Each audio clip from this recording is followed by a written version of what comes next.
Thank you for your love, your constant support, and every generous donation that helps this mission grow. Your presence here means more than words can express. With gratitude and light, chosen ones, this message is clear. A change of place is being prepared, but it should not be rushed. It's not just about changing addresses, but about leaving an environment that no longer sustains who you are becoming. God does not work through panic. He leads with direction. There are seasons in which the place we live in begins to feel heavy.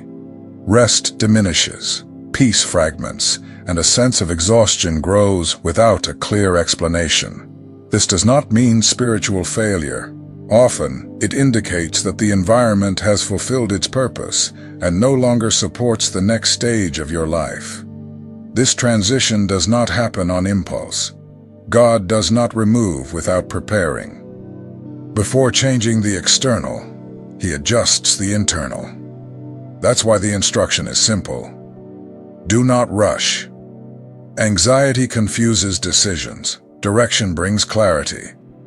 What is being led by God requires neither haste nor desperation. You may look at your current reality and see limitations. Limited resources, uncertain paths, undefined timing. Still, when the leading is divine, the means fall into place along the way. The focus now is not to chase after change, but to keep your heart aligned while it unfolds. My name is George. Here we talk about spiritual direction with balance and maturity. Follow the channel and share this message with someone who needs to understand that change led by God is not born out of fear, but out of peace. That helps the channel reach more people and strengthens this work. Chosen ones. When God announces a change of place, He doesn't start with boxes, contracts, or addresses. He starts with discernment. Before any external movement takes place, something internal is adjusted. A silent perception arises, not as anxiety, but as gradual clarity. You begin to understand that the current environment no longer responds to what God is forming in you. This understanding doesn't come with disordered urgency.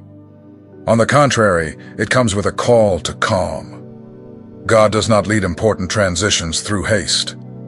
Haste is born from the fear of missing opportunities.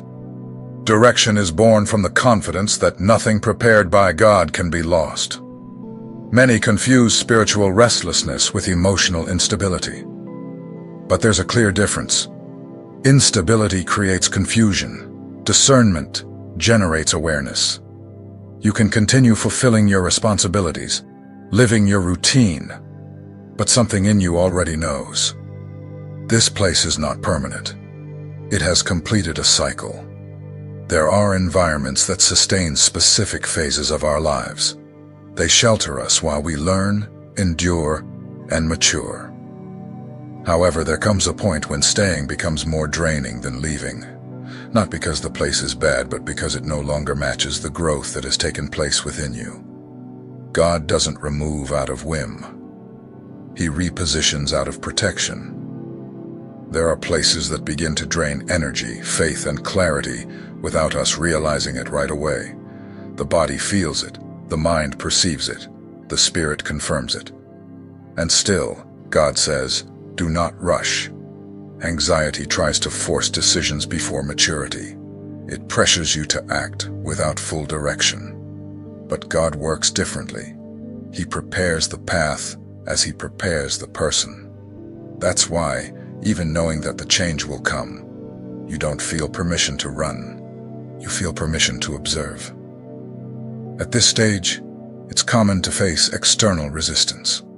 Apparent financial limitations, logistical difficulties, lack of clear information. That doesn't mean blockage. Often it simply means the timing is still being aligned. When God leads, He also synchronizes. The change of place that comes from God doesn't stem from discomfort alone, but from alignment. It's not escape. It's conscious transition. You're not abandoning something. You're closing a cycle responsibly. Notice how your relationship with the current environment changes. What used to be tolerable now feels heavy. What once seemed normal now feels misaligned. This isn't ingratitude. It's mature spiritual perception. Staying beyond the appointed time can lead to stagnation. God doesn't want you to live constantly adapting to environments that no longer strengthen you. He wants you to flourish, and to flourish requires compatible soil. That's why he begins to lead silently, without fanfare, without confusion. The most important thing right now is not to plan every detail of the change, but to keep your heart at peace. Peace is the sign that the direction is legitimate. Where there is divine leading, peace precedes the movement. Don't demand immediate answers. Don't pressure the process. Don't try to anticipate what's still being organized. The change will come at the exact time, with the necessary means, without unnecessary strain. God is never late. He adjusts. And when he leads, the way opens as you walk, not before. So remain watchful, steady, and calm. The movement has already begun, even if it is not yet visible. Chosen ones. One of the clearest signs that God is leading a change is when the environment no longer sustains peace. It's not about constant conflict or obvious crises. Sometimes it's something more subtle. The tiredness that doesn't go away, the sense of heaviness without apparent cause, the difficulty of finding rest, even while being still. This is not a lack of faith. It's spiritual sensitivity. The spirit perceives when the ground no longer nourishes what God is developing. There are battles that are not won by more effort, but by a change of position. Throughout Scripture, God often moved people before the where became destructive, not as punishment, but as care. He withdraws before the environment consumes what he himself planted. Staying too long in a misaligned place can create emotional confusion, weaken hope, and give the false impression that growth has stopped, when in truth, growth is asking for a new space to continue. It's important to understand. God is not only interested in where you live, but in the atmosphere in which you live.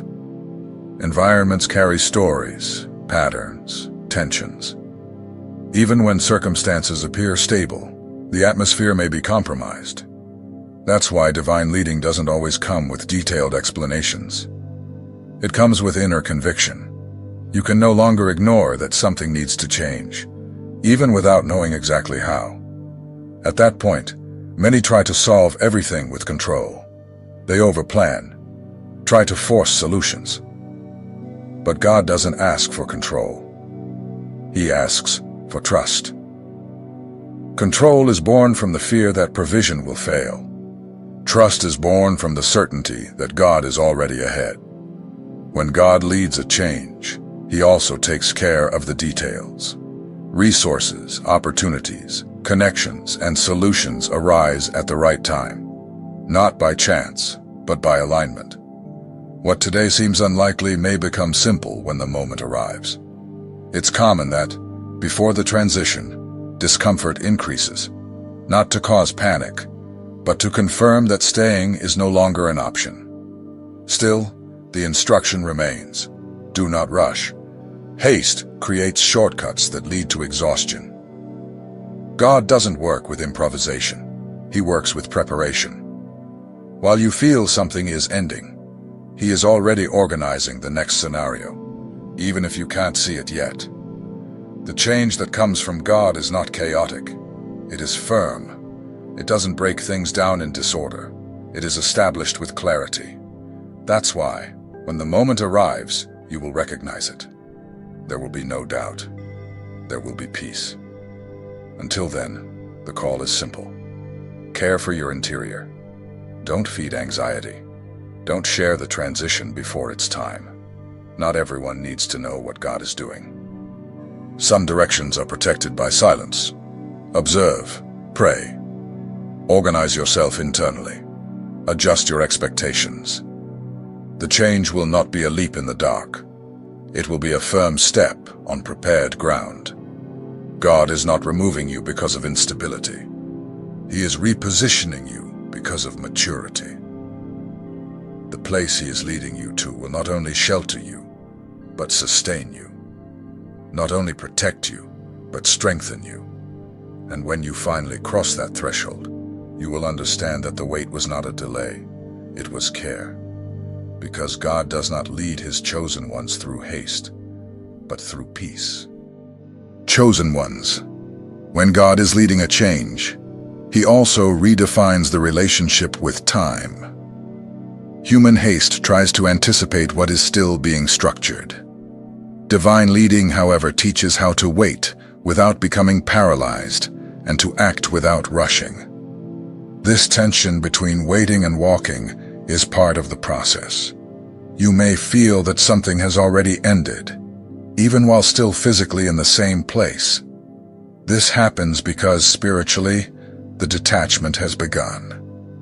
God rarely moves someone abruptly without first preparing their inner self. He ends cycles within before ending them outwardly. During this period, it's common to feel in between places. You no longer feel fully connected to where you are, but you haven't yet arrived where you're going. This phase is not confusion, it is transition. It is the hallway between what was and what will be. The most common mistake in this stage is trying to force answers. Wanting exact dates, absolute guarantees, total security before making a move. But God doesn't work under demands. He works through trust. When He asks for waiting, it's not passivity, it's alignment. While you wait, He adjusts circumstances. People come and go. Conversations happen without you initiating them. Doors begin to show signs of opening, and at the same time, old doors begin to close naturally, without conflict, without effort. This is intentional. God does not create unnecessary ruptures. He creates conscious transitions. A guided transition does not create chaos.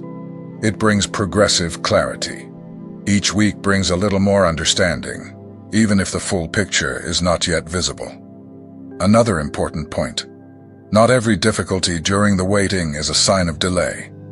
Some are simply confirmations that you no longer belong to that environment. When something begins to demand more energy than it should, when maintaining the basics becomes burdensome, it is a clear indication that your time there is running out. Still, God says, do not rush, because leaving before the right time can lead you to repeat patterns elsewhere. The waiting time also serves to purify motivations.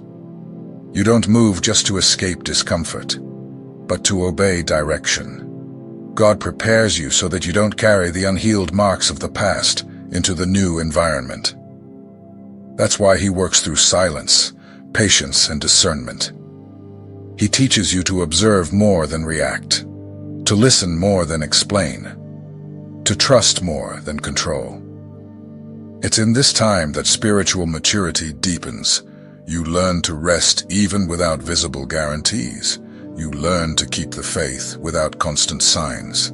You learn to live with internal stability, even when the external has not yet changed. That stability is essential.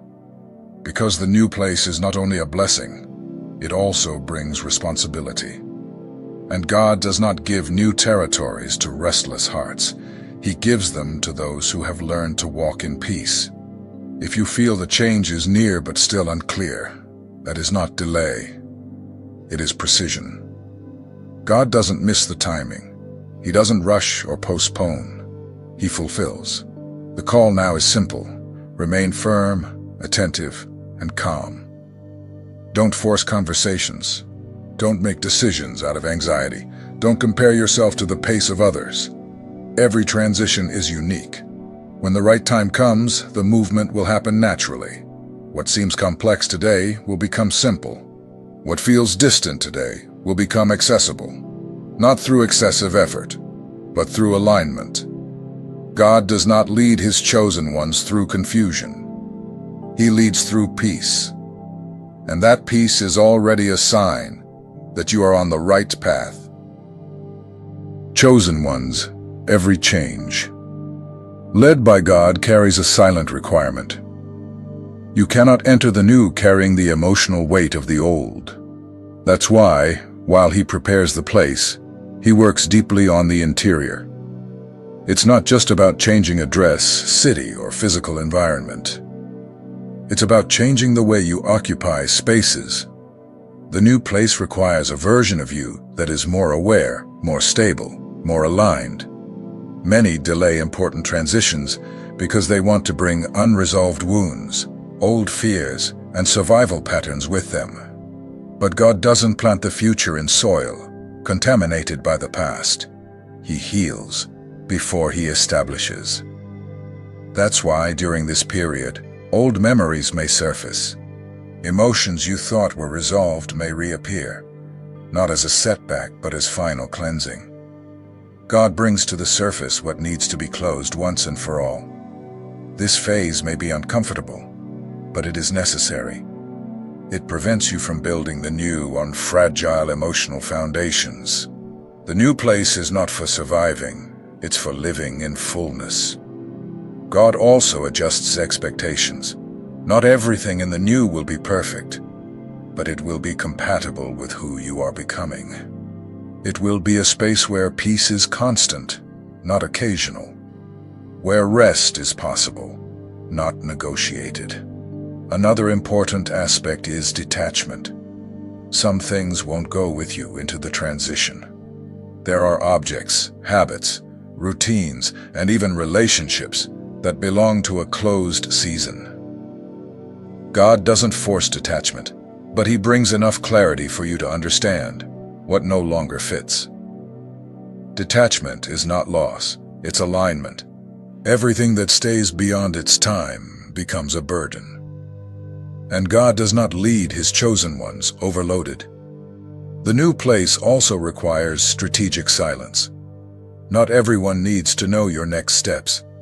Some changes are protected precisely by secrecy. Excessive exposure can generate unnecessary interference. Jesus, at various times, withdrew to specific places before important transitions. Silence always preceded significant movements. This is not isolation, it is focus. As you prepare, take care of your inner routine. Adjust thoughts, reorganize priorities, simplify what can be simplified. The new does not require complexity, it requires clarity. Clarity comes when you accept that God is in control of the process, not in a generic way, but in a practical one. He takes care of the path, the connections, the resources, and the timing. If you feel peace when you imagine the new, even without defined details, that is already confirmation. Anxiety shouts, direction calms. The new place won't be just where you live, it will be where your soul breathes better, where faith flows with less resistance, where rest becomes natural. So don't try to anticipate what is still being prepared. Don't criticize the waiting time. It is strengthening you to sustain what's coming. When the transition happens, you'll realize you weren't pushed, you were led. It wasn't rushed, it was aligned. And you'll understand that every day of waiting was an investment in the stability of your future.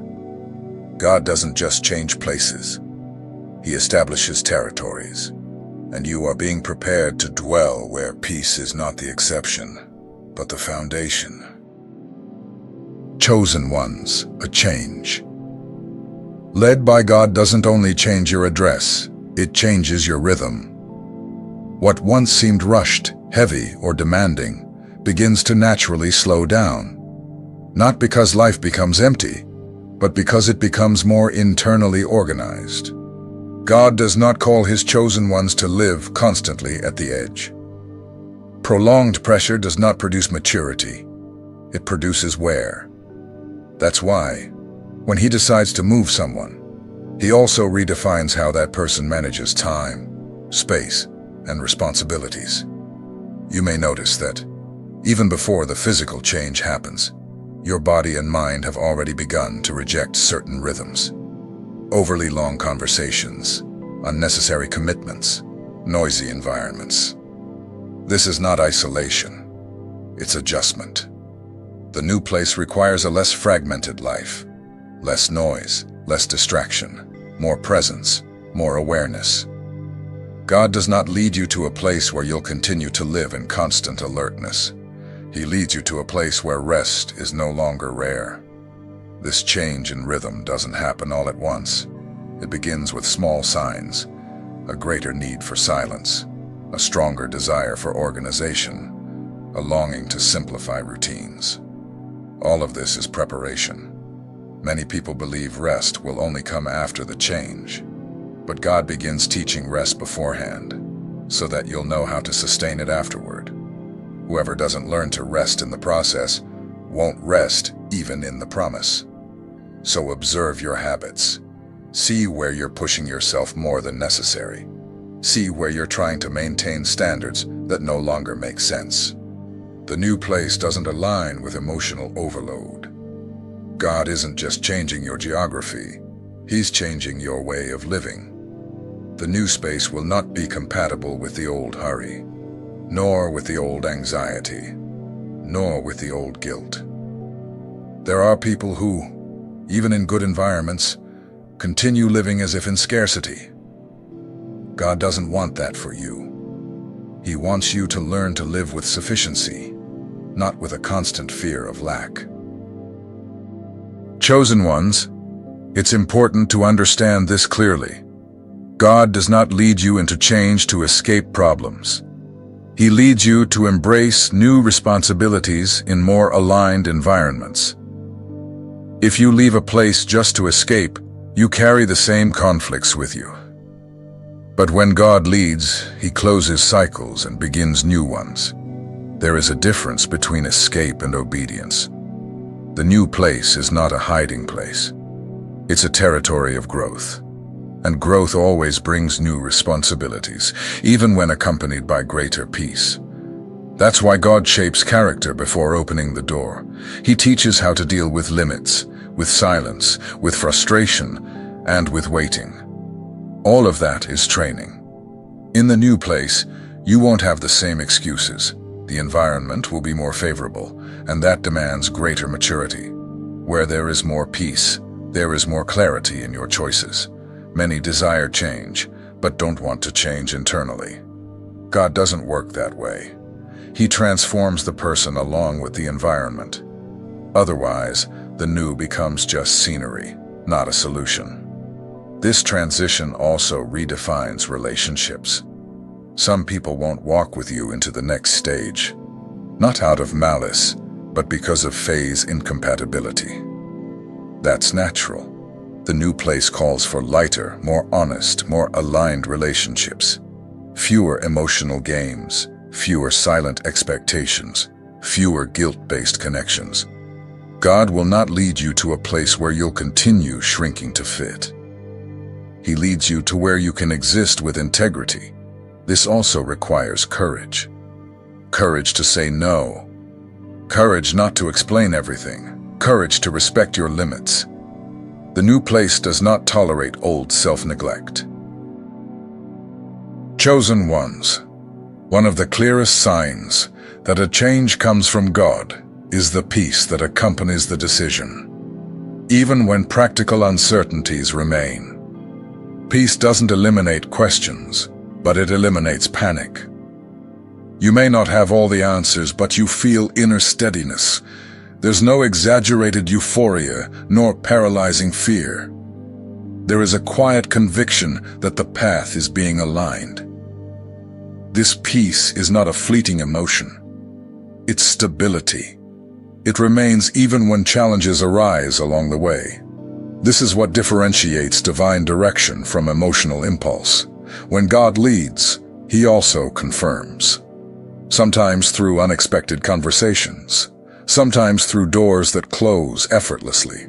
Sometimes through opportunities that appear at the exact right time. Confirmations are not always spectacular. Often they're simple. A natural fit. A resolved detail. A worry that loses strength. You start to notice that you're not forcing things. They're coming together. That's a sign of alignment. Another sign is the reduction of internal conflict. Before, you may have struggled to decide. Now, even without details, the decision begins to take shape with clarity. This doesn't mean an absence of responsibility. It means the presence of direction. God does not confuse His chosen ones. He doesn't produce constant anxiety. He guides with firmness and gentleness. If you feel that your current place no longer aligns with who you are becoming, and at the same time you feel peace when imagining the new, that is confirmation enough for now. Don't search for excessive signs. The excess of seeking confirmation can mask insecurity. Trust what God has already shown you. The next step will come at the right time, not before, not after, at the exact time. In the meantime, continue living with integrity where you are. Don't abandon responsibilities. Don't despise the present. The future does not cancel out the now. God honors those who remain faithful until the very last day of a cycle. When the door opens, you'll know. You won't need to be convinced. You won't need to be pushed. You'll simply walk. And when you look back, you'll understand that everything was led with precision. Each moment of waiting, each adjustment, each silence. The new place will not just be a relief. It will be a milestone. A turning point where life gains more lightness and direction. Trust. Don't rush. God is leading you. If your current place no longer sustains your peace, the change will come at the right time, without confusion and without loss. Remain steadfast, consistent, and open to the inner adjustment that precedes every true transition. Now use the comments with purpose. Write something simple. A short phrase indicating that you understand this time of waiting and direction. This strengthens the channel and connects others who are living through this phase too.